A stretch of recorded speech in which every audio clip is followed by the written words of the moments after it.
Hello everyone, my name is Melody of Time. I'm a Platinum 3 support main, and this is my guide on how I play Janna. I hope you enjoy it and learn with it. So with that said, let's get started.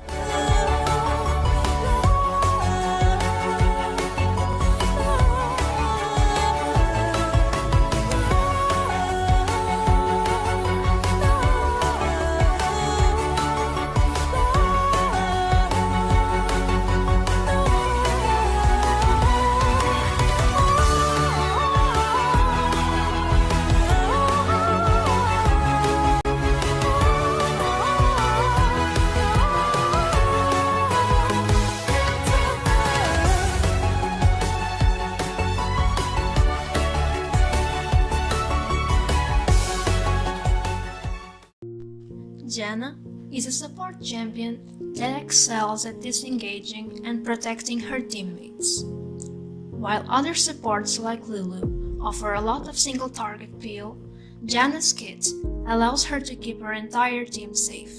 Because of this, Janna is usually played and built defensively. She stays in the back of the teamfight and builds items that give her defensive stats for surviving longer and utility that benefits her whole team.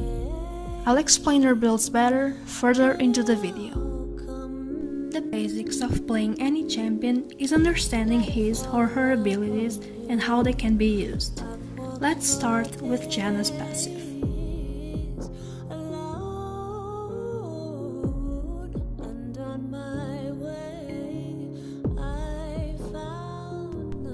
Janna's passive, Tailwind, gives her and any ally who is walking in her direction bonus movement speed. Use the bonus movement speed to help your team rotate around the map quicker, and also you can use it to help someone get to lane faster. It can also be used to help your allies kite or escape. Tailwind also grants Janna bonus damage on her auto attacks and single target spells. The more movement speed you have, the more damage you will deal. Use the second part of your passive by autoing your enemies in lane.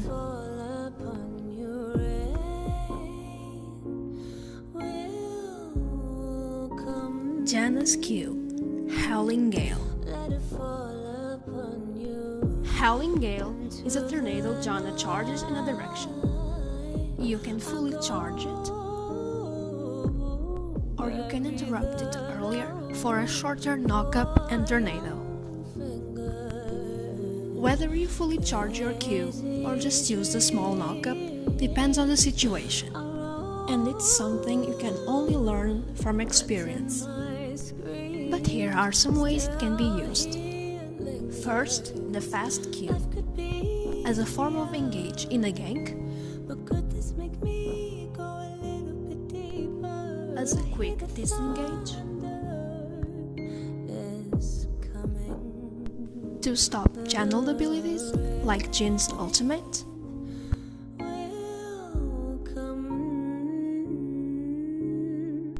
and to stop dashes and jumps, but this is a little bit harder to do.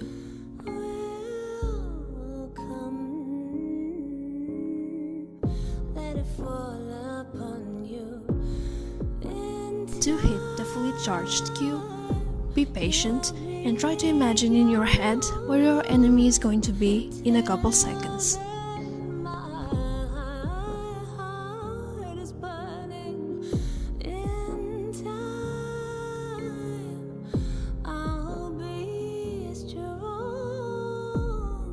If you are being chased, throw the Q in the direction in which you are running. When the pursuer is hit by the Q, they are gonna get knocked up for longer, and that will give you more time to escape. Q is the ability I max last. Janna's W, Zephyr. Zephyr is the bird you see flying around Janna's head. It has a passive and an active. Passively, it grants Janna bonus movement speed. Because of this, Janna is one of the fastest champions in the entire game. Actively, Janna sends the bird to a target to slow it. When the target is slowed by your W, it becomes much easier to hit your Q.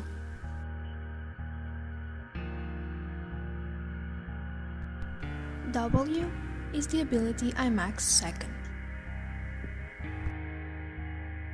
Janna's E, Eye of the Storm. This ability is a point-and-click shield that also grants bonus attack damage.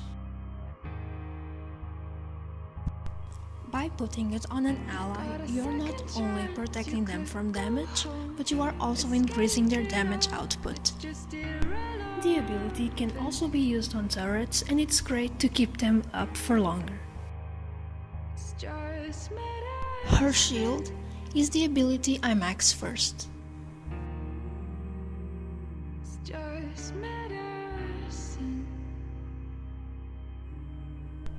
Janna's ultimate, Monsoon.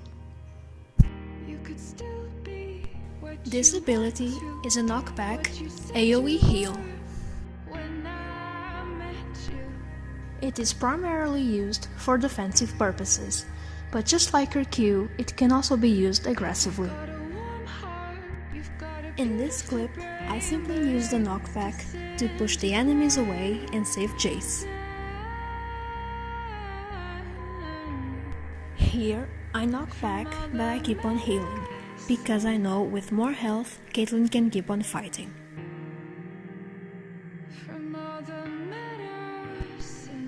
I push Morgana out of her ultimate. Here, I simply use the heal to keep my team healthy. This is my favorite use of the ability. If your allies are on the other side of a wall and you can't reach them, you can just heal through the wall.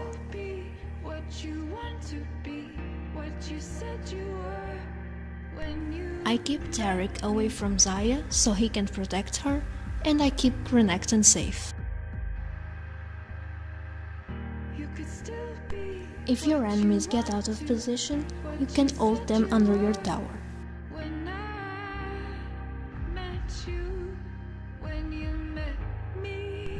Like all ultimates, you should put a point in it every time you can.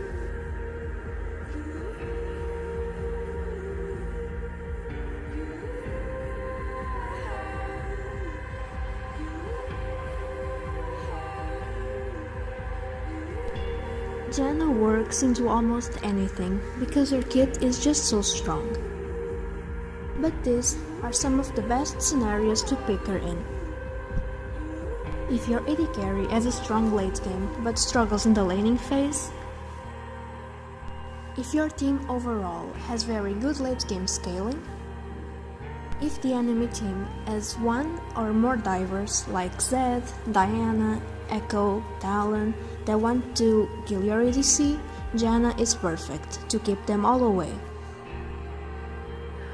Or if the enemy team has champions with AoE abilities like Cannon, Fiddlesticks, Morgana, they all want to dive into the middle of your team and deal damage, but you can just ult them away and say a big nope and ruin their day. Personally, I would not pick Janna if my team had absolutely no late game scaling, or if I'm 100% sure I'm going to lose the lane because the lane opponents are just too strong, or even if I'm against a lane bully that I know will scale harder or as hard as me.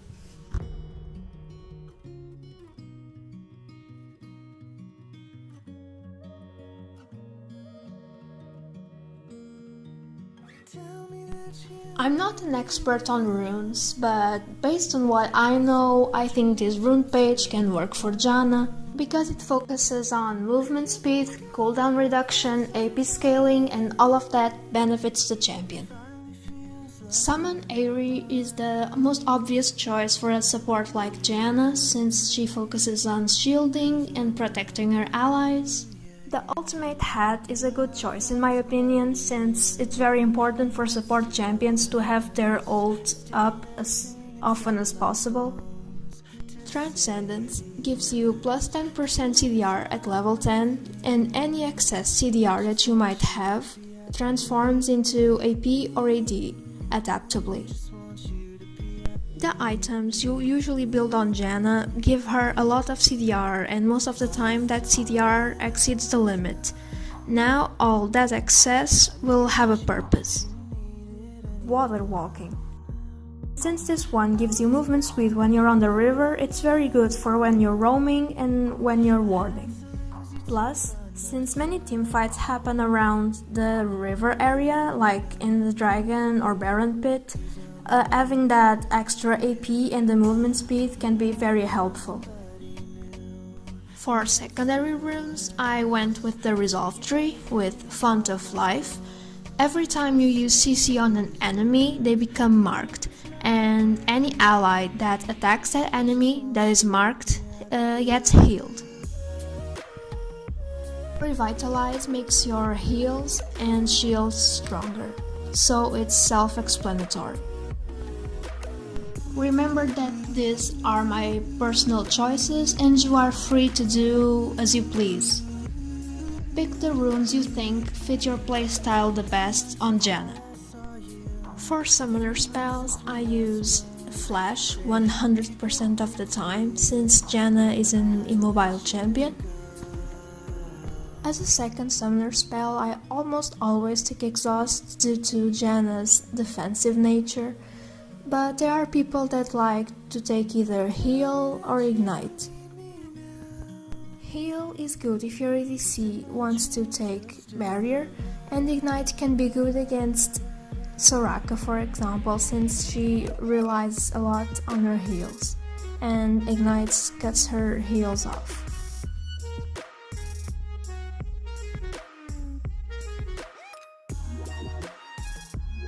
Like any other support, Janna can work with any ADC, but there are some she synergizes better with.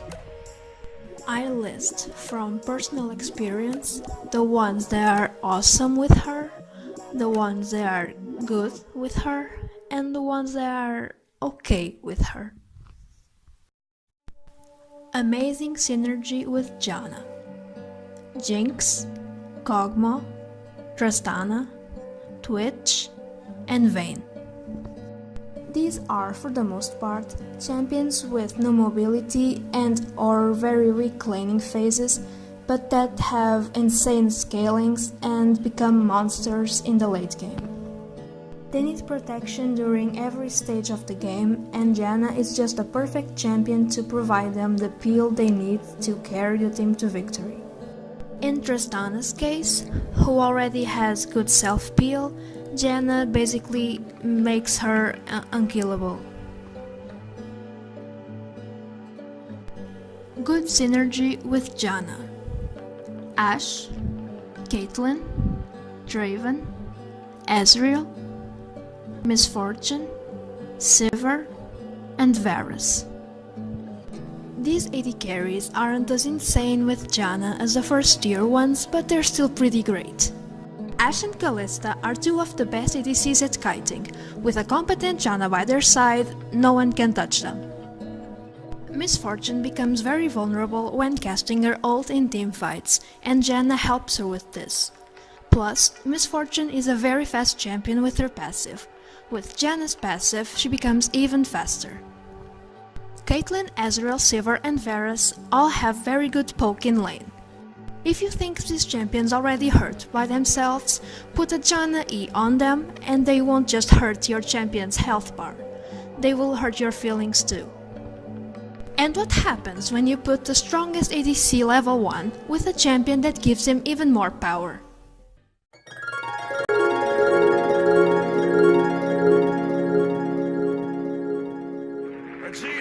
What did you say his power level is?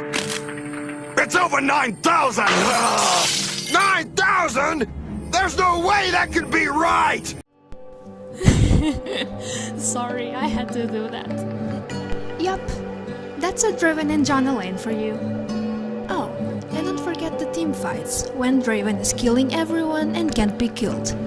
I just didn't put him in the first list because aggressive supports work even better with Draven. AD carries that are okay with Janna: Jhin, Lucian, and Xayah. These champions are aggressive laners. They should be paired with supports that match their aggressive nature. Jhin and Lucian don't have good scalings.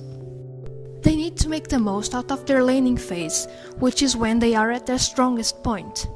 If they don't absolutely dominate, crush their lane, they become useless because they have no damage. Xayah scales better than the other two, but it's kind of a waste to not pair her with a support that maximizes her kill potential in lane. I'm not going to mention the rest of the marksmen, like Riot likes to call them, because they kind of abandoned the bot lane a long time ago. For example, Graves is now a jungler forever, I think. I don't see him coming back to the bot lane anytime soon, so I'm just not gonna mention them.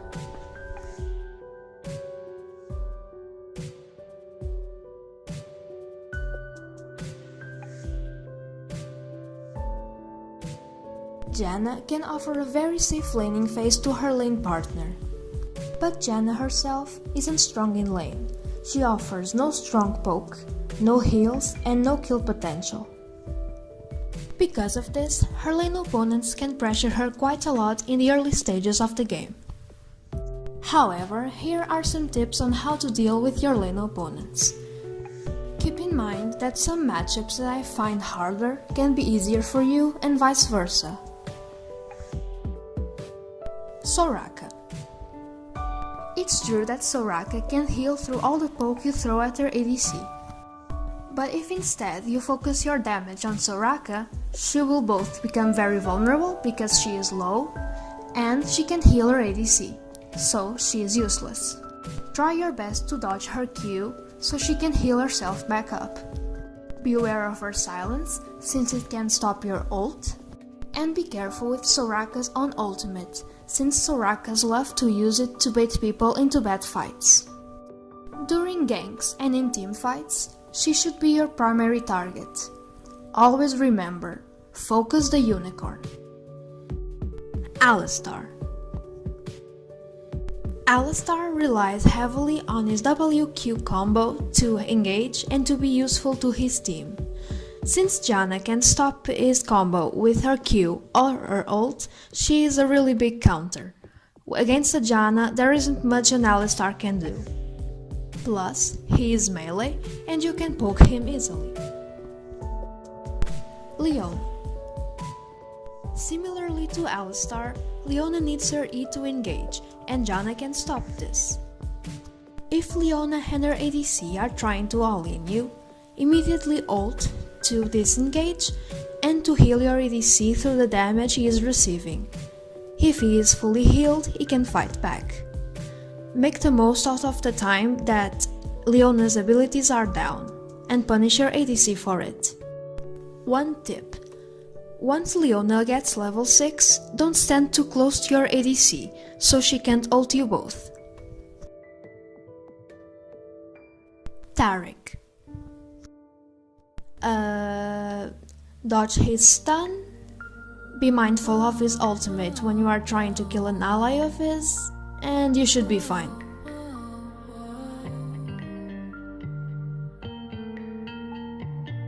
Brom. If you see Brom is trying to proc his passive, immediately kill him and his ADC to keep them at bay. He can be easily poked, and his shield can stop any of your abilities.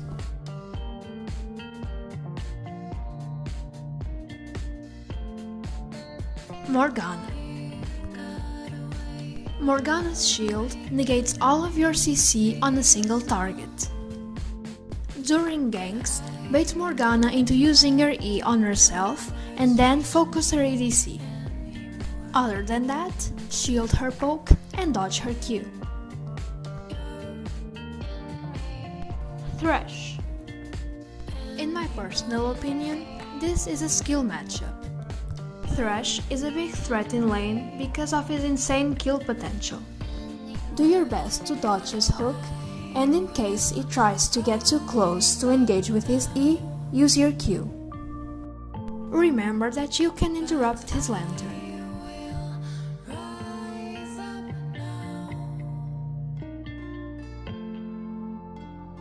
Bard.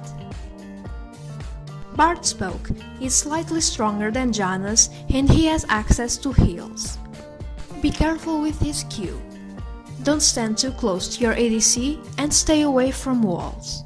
If you don't know where Bard is and you are pushed up, be careful because Bard can open a portal behind you and surprise gank you with his jungler. Also, since Bard's kit is made for roaming, every time the enemy Bard leaves lane, try to imagine where he's going to gank and try to match his roams to help your team. Rakan.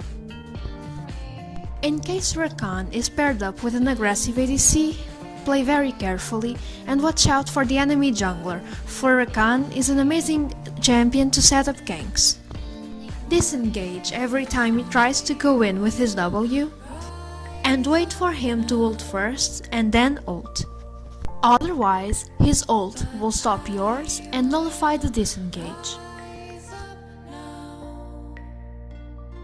Tahm Kench. In my opinion, this champion is a more annoying version of Brom. When he's trying to proc his passive, keep him and his ADC at bay just like you do with Brom. You won't really be able to kill his ADC because he will just eat him and run away, and Tahm is just too tanky to be killed, so simply play passive and shield the poke he throws at you. Zilean. Zilean's poke is strong and annoying, but as long as you don't get stunned, you should be fine. Don't get baited by his ultimate. Lulu. For starters, Lulu is the only support champion that matches you in PL power. She has better poke, more damage, and more than one way to stop your ult. She also scales as hard as you into the late game. Avoid picking Janna into Lulu if you can. Sona and Nami. I put these two together because, in a way, they are kind of similar, and they are both really good picks into Janna. They outdamage you heavily and can heal through all your poke. Sona matches your late game scaling, Nami does not, but her kit counters yours and she has the upper end in teamfights. Blitzcrank. Oh boy, this champion is quite dangerous. One pull and you guys are done. If you don't have your flash up, that's it, you're dead. Your only hope is to dodge his Q. It's true that you are much more useful during mid and late game.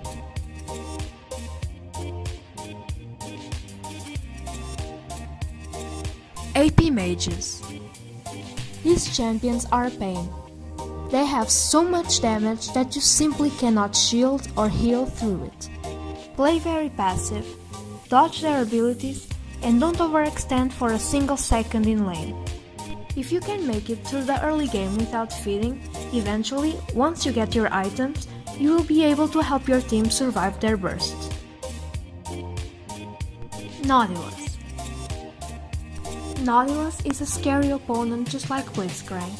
He has CC like no tomorrow, and the damage he deals is quite high for a tank. Do not let him get close to you, dodge his Q, and ask for ganks. You're not gonna win lane against him on your own. During teamfights, similar to Rakan, wait for him to ult first and then ult, otherwise he's going to knock you up and cancel the channel. I'm not going to talk individually about Karma, because everything I said about the AP mages also applies to her. Last but not least, I'm not going to mention unconventional supports like Teemo, Malphite and Maokai or Galio, because they're just not seen as much. Hey there guys, just to be clear, the guide isn't over yet. It's going to be divided into more than one part. And I just wanted to clarify one thing.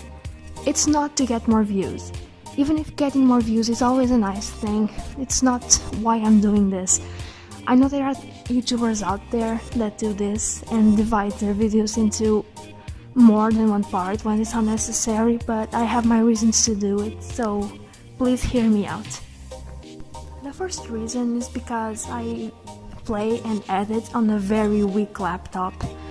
I'm afraid that if I make the video too long, it might become too heavy for my computer to handle and even crash the program, and then I won't be able to open it again, and if I lose this project, I'm going to have to work on it all over again, and that's not a very pleasant thing.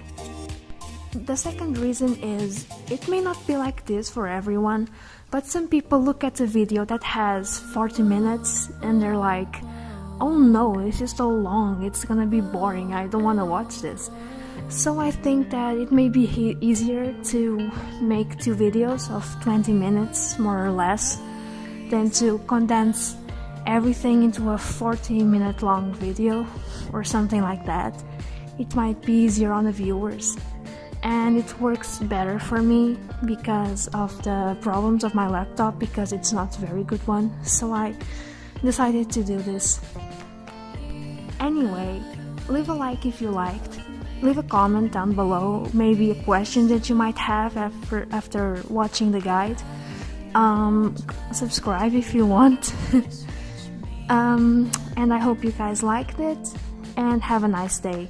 Thank you so much for watching. See you in part 2.